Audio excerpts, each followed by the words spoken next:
Ever wonder why some people seem to have money all figured out, while others, no matter how much they earn, are always stressed out? Here's the one secret about wealth they don't teach you in school, and it's not what you think. Money isn't just about numbers in your bank account. It's about how you think and feel about those numbers. Today, we're diving deep into the psychology of money, pulling lessons from Morgan Housel's book to uncover timeless truths about wealth, greed, and happiness. By the end of this video, you'll see money in a whole new way, and I'm going to share a mindset shift that could change your financial life forever. Stick around, because there's a little twist at the end that might just make you rethink everything you know about being rich. Let's kick things off with a story. Picture two people, Sarah and Mike. Sarah's a doctor, pulling in $300,000 a year. She's got a big house, a fancy car, and designer clothes, but she's always worried about money, checking her bank balance like it's a full-time job. Mike, on the other hand, is a librarian making $50,000 a year. He lives in a small apartment, drives a used car, and yet he's calm, happy, and never loses sleep over bills. What's the difference? It's not their paychecks, it's their psychology. Money is emotional. It's tied to our fears, our dreams, even our insecurities. A 2021 study from the American Psychological Association found that 60% of Americans feel stressed about money, no matter how much they make. Why? Because our brains aren't wired to handle money rationally. Ever bought something you didn't need just to feel good for a minute? That's your brain chasing a quick hit of happiness, not a new gadget. Or maybe you've hoarded cash, scared of losing it all, only to realize you're not even enjoying life. That's fear driving the bus. Understanding this is the first step to mastering money. Let's talk about what wealth really is. Most of us think wealth is flashy stuff, big houses, shiny cars, or a closet full of designer shoes. But Morgan Housel says real wealth is what you don't see. It's the money sitting quietly in your savings account, the investments growing over time, the freedom to walk away from a job you hate. Think about Warren Buffett. He's one of the richest guys on the planet, worth over $100 billion, but he's lived in the same modest house in Omaha since 1958. He doesn't need to flex with private jets or gold-plated watches. His wealth is in his bank account, not his driveway. Now compare that to someone like Nicolas Cage, who earned millions, but blew it on castles, rare cars, and even a dinosaur skull. He ended up in debt because he spent to look rich. A 2020 Federal Reserve study showed that 40% of Americans can't cover a $400 emergency without borrowing or selling something. The lesson? Spending to look wealthy makes you poor. Real wealth is invisible. It's the security you build by keeping more than you show off. Now let's get into greed, because this is where things get spicy. I had a friend, Jake, back in 2007, who got sucked into the real estate boom. He was watching those TV shows where people flipped houses and made millions. Jake thought he'd hit the jackpot too. He took out a huge loan, bought a rundown house, and planned to sell it for a fortune. Then the 2008 financial crisis hit, and he lost everything: his savings, his house, even his confidence. Greed blinded him. It's not just Jake. Greed makes us chase things we don't need, thinking they'll make us happy. A 2019 study from the University of Cambridge found that compulsive gamblers and greedy investors have similar brain patterns. They're both hooked on the thrill of more. But here's the truth: greed is a bottomless pit. No matter how much you get, it's never enough. It's like trying to fill a bucket with a hole in it. The fix? Contentment. Housel says to figure out what enough means to you. For some, it's a paid-off house. For others, it's enough to quit their 9 to 5 and travel. What's your enough? Take a second to think about it, because that's the number that sets you free. Here's the big problem with money: we can't stop comparing ourselves to others. You're doing fine, maybe even great, But then you scroll through Instagram and see your high school buddy posing on a yacht. Suddenly, your life feels like a letdown. Or you're at a barbecue, and your cousin won't shut up about his new Tesla, and you're wondering why you're still driving a beat-up Toyota. This isn't new. Back in the 1950s, economist John Kenneth Galbraith called it keeping up with the Joneses. But social media's made it worse. A 2022 study from the University of Pennsylvania found that people who spend more time on platforms like Instagram or TikTok feel worse about their finances even if they're financially stable. Why? Because we're wired to compare. And social media is a non-stop highlight reel of everyone else's perfect life. The problem is, comparison doesn't just steal your happiness, it messes with your money decisions. You buy stuff you can't afford to impress people you barely know, or you jump into risky investments like crypto or meme stocks to catch up with someone else's success. It's a trap, and it's one we all fall into sometimes. So how do we break free from this comparison game? Let's explore some ways to rewire our money mindset. First, focus on your own goals, not someone else's life. Housel says to figure out what you want from money. Maybe it's the freedom to work less, a fund for your kids' college, or a dream trip to Italy. Write down 3 things you want money to do for you and keep them somewhere you can see them. That's your North Star, not your neighbor's new pool. Here's a trick that worked for me. Cut back on social media. I'm not saying delete your accounts, but maybe set a timer for 15 minutes a day. When I did this, I stopped obsessing over what everyone else had and started feeling better about my own life. Try it. It's like taking a deep breath for your brain. Another way to fix your money mindset is to let time work its magic. Wealth isn't about hitting the lottery or making a quick buck. It's about small, consistent moves over years. Let's talk about compound interest, because this is where things get exciting. If you invest $1,000 at a 7% annual return, it's worth about $2,000 in 10 years, $4,000 in 20 years, and nearly $15,000 in 40 years. That's not a typo. Time turns tiny savings into big money. Look at Ronald Redd, a janitor who died in 2014 with $8 million. He didn't have a fancy job or a get-rich-quick scheme.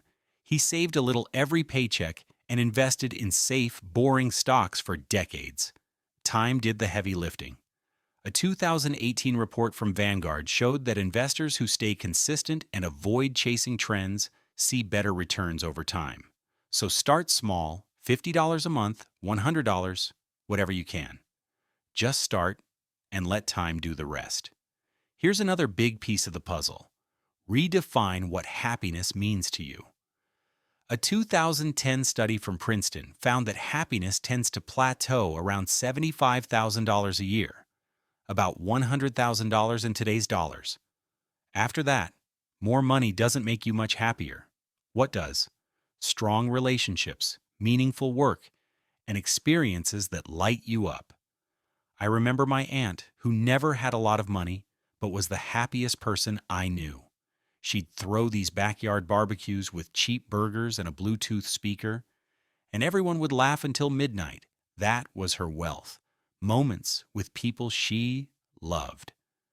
Compare that to a guy I worked with who made 6 figures but was miserable because he was always chasing the next promotion, the next bonus. Money can't buy joy if you're spending it on the wrong things. What's your version of those backyard barbecues? Maybe it's hiking with your dog, coffee with your best friend, or saving up for a trip that makes your heart sing. Find that, and you're richer than most millionaires. Let's talk about risk, because this is where a lot of us trip up. Money decisions are scary because the future is uncertain. Maybe you're thinking about investing but worried about a market crash. Or you're scared to spend on something you love because you might need that cash later. Housel says the key is to plan for uncertainty, not avoid it. Think about insurance, not just for your car or house, but for your finances. Keep an emergency fund. 3 to 6 months of expenses is a good rule of thumb. A 2023 Bankrate survey found that only 43% of Americans have enough savings to cover a $1,000 emergency. That's why so many people get stuck in debt when life throws a curveball. Another way to manage risk is diversification. Don't put all your money in one stock or one idea. Spread it out, like planting seeds in different parts of a garden. That way, if one fails, you've still got others growing. Let's circle back to greed for a second, because it's not just about wanting more money. It's about wanting more of everything: status, stuff, even attention. I knew a woman, Lisa, who was obsessed with having the perfect house. She spent every dime on renovations, custom furniture, you name it. But she was never happy because there was always a newer trend, a better couch, a fancier kitchen. Greed kept her on a treadmill, running but never getting anywhere. Housel calls this the moving goalpost problem. You hit one financial goal, and instead of celebrating, you just set a bigger one. The fix: practice gratitude. Sounds cheesy, but it works. Every night, I jot down one thing I'm thankful for: a good meal, a sunny day, even just a roof over my head. A 2020 study from the Journal of Positive Psychology found that gratitude reduces financial anxiety and makes you less likely to overspend. Try it for a week and see how it shifts your perspective. Now let's talk about luck, because it plays a bigger role in money than we like to admit. You can do everything right: save, invest, work hard, and still get hit by bad luck. A job loss, a medical bill, a market crash. On the flip side, some people get lucky breaks: a hot stock tip, a random inheritance. Housel says we should respect luck's role without relying on it. You can't control the economy or a sudden illness, but you can control your habits. Save more than you think you need. Invest consistently, even when the market feels scary. A 2022 Morningstar study showed that investors who stick to a plan through ups and downs outperform those who try to time the market. Luck might give you a boost or a setback, but your habits are what keep you steady. Here's another angle. Money amplifies who you are. If you're generous, more money means you can help more people. If you're insecure, more money just makes you louder about it. I saw this with a guy I knew, Mark, who got a big promotion and suddenly started acting like he was better than everyone else. The money didn't change him. It just turned up the volume on his ego. On the other hand, I know a woman who started a small business and used her profits to fund scholarships for kids in her neighborhood. Money gave her a bigger microphone for her kindness. A 2019 study from the University of California found that wealthier people are more likely to show their true personality traits, good or bad. So ask yourself, what kind of person do you want money to amplify? Let's get practical for a minute. How do you actually start building wealth with this psychology in mind? First, automate your savings. Set up a direct deposit from your paycheck to a savings or investment account. $50, $100, whatever you can swing. A 2021 Fidelity study found that people who automate their savings save 30% more than those who don't. It's like putting your money on autopilot so you don't have to think about it. Second, avoid lifestyle creep. When you get a raise, don't spend it all on a bigger apartment or a new car. Save or invest at least half of it. Housel calls this staying broke on purpose, living below your means so your wealth can grow. Third, learn the basics of investing. You don't need to be a Wall Street genius. Index funds, which track the overall market, are a simple way to start. A 2023 ABI S&P Global report showed that 88% of actively managed funds underperform the market over 15 years. Keep it simple and let the market do its thing over time. Now here's the big moment, the one mindset shift that ties everything together. Money is a tool, not a goal. If you chase money just to have more, you'll never feel rich. But if you use it to build a life you love, freedom, security, experiences, it becomes your superpower. Remember Sarah, the stressed out doctor? She saw money as a scorecard, so she was always racing to keep up. Mike, the librarian? He used money to create a simple, joyful life. Same tool, different results. A 2018 Purdue study found that people who prioritize time over money, like using it to buy experiences or free up hours, are happier than those who chase bigger bank accounts. So ask yourself, are you using money to build a life that lights you up, or are you just collecting dollars? Let's wrap this up. The psychology of money isn't about outsmarting the stock market or earning $1 million overnight. It's about understanding your own mind, your fears, your greed, your dreams. Wealth isn't the stuff you show off. It's the security you build.